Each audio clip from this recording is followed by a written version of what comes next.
Lorsque la pandémie a frappé, les différents enjeux majeurs qui ont été remarqués tout de suite sur le terrain, c'est notamment l'isolement, surtout pour les personnes aînées,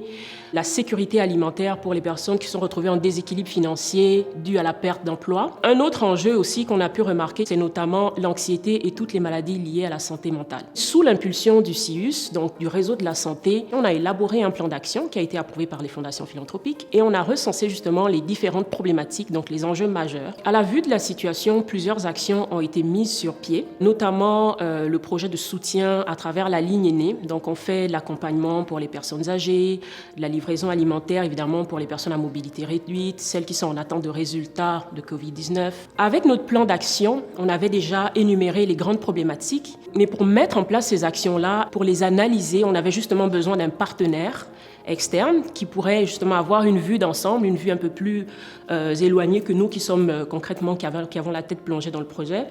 Donc c'est à ce moment-là qu'est intervenu le Centre de recherche interaction. Ce qu'ils nous ont fait, c'est qu'ils nous ont élaboré justement plusieurs outils de travail, notamment un tableau de bord qui, moi, personnellement, dans mon travail, me sert à collecter les données. Ensuite, ils nous ont mis sur place un formulaire, un questionnement dont se sert la brigade de sensibilisation communautaire pour recenser justement les problématiques vécues par les populations lors du porte-à-porte qui est fait sur le terrain.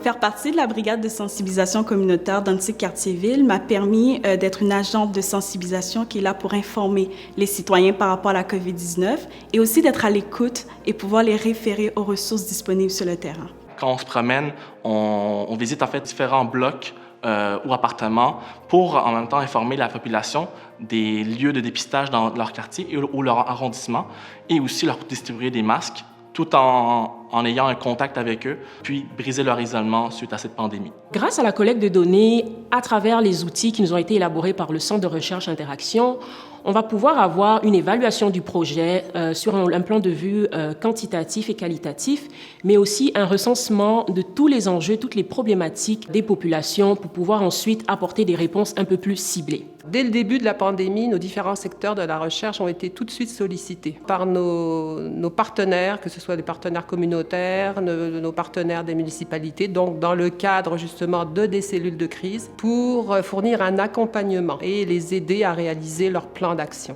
Donc le rôle de la recherche est de documenter les actions afin d'identifier les meilleures stratégies, ce qu'on appelle dans notre jargon les bons coups, les meilleures solutions, toujours dans l'objectif, bien sûr, de mieux répondre aux besoins des populations. C'est aussi d'avoir un œil externe. On est des observateurs de ce qui se passe sur notre territoire. Ce que la pandémie nous démontre, c'est, en fin de compte, que l'importance de la collaboration entre la recherche et le terrain,